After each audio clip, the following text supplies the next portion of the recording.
Hello，大家好，我的频道这两天关于加拿大房价将会下跌的观点，受到了很多朋友的支持。但是呢，也有个别人说我的视频数据太少，支撑不了房价下跌的观点。可是我怎么就觉得我天天都在说数据呢？恐怕是你说的他们不爱听，他们担心房价下跌，不喜欢听不同的声音，所以你无法叫醒一个装睡的人。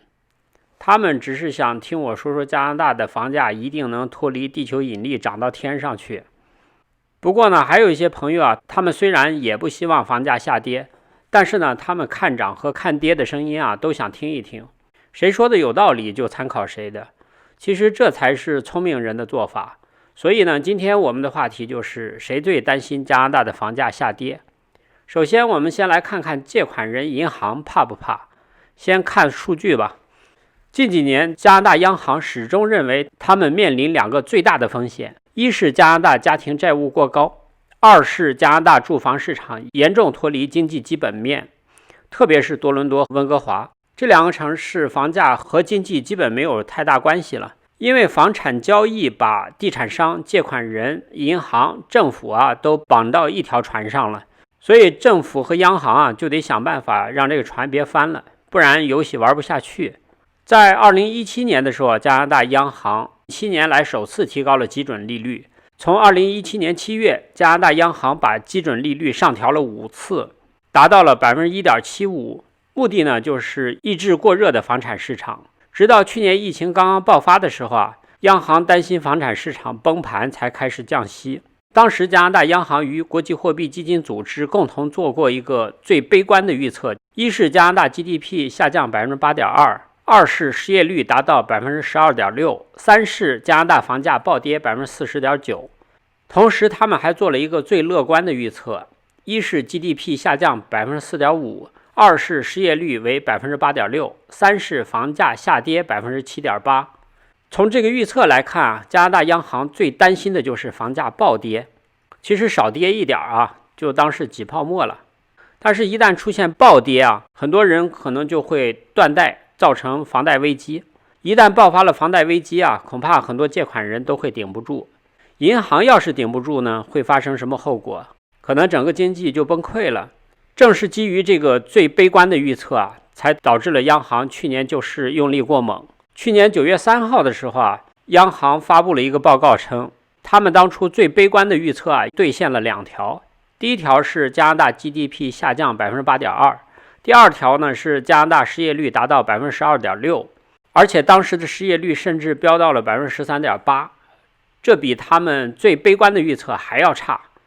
但是房价不但没有下跌到 40.9%， 反而上涨了 2.38%， 这个泡沫更大了。那加拿大政府和央行怎么看？这就是为什么要推出全国海外买家税，多伦多新增加空置税，温哥华空置税要上涨到 3%， 这些政策开始扎堆冒出来说明他们的目的还是要挤泡沫。其实挤泡沫最有效的手段就是加息，但是现在央行为什么不敢加息？因为他们担心疫情期间加息，借贷成本提高，会让很多借款人和企业破产。而且在去年10月份的时候，央行就说很多家庭的储蓄只够还2个月房贷的。所以我觉得疫情平稳之后一定会加息。今年刚需如果要买房的话，一定要把这个固定利率锁定时间长一点，这样呢估计能节省不少利息。除了银行担心房价暴跌，刚需自住的人会担心吗？他们肯定不会，因为他们只有一套房子用于自住，房价低一点，他们还能少交一些房产税，持有成本呢也会大大降低，生活质量呢也能相应提高。我觉得最担心房价下跌呢，就是那些投资多套房产，尤其是高杠杆投资房产的投机者。有很多媒体经常会吹某某人年纪轻轻就投资了10套房、20套房。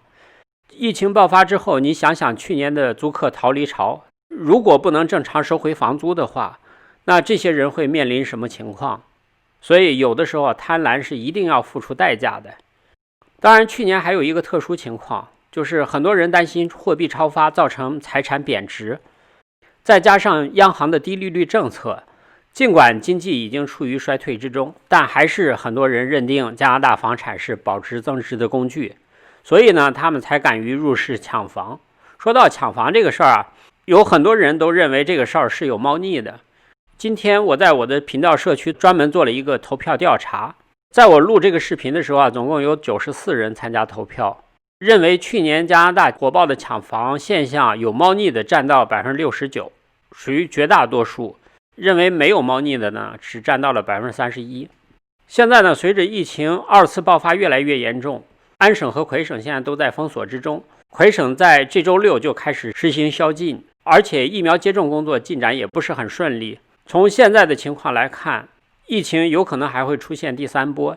现在呢，越来越多的人也没过去那么乐观了。很多人认为经济衰退必然导致失业率上升，失业率上升必然导致还贷能力下降，还贷能力下降必然导致最终房价下跌。这个逻辑没问题吧？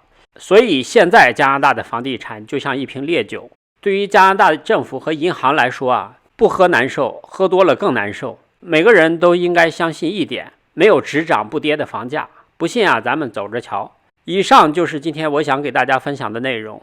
我的频道每天都会分享一些加拿大的生活、经济、房产相关的资讯，感兴趣的朋友欢迎订阅。谢谢观看，再见。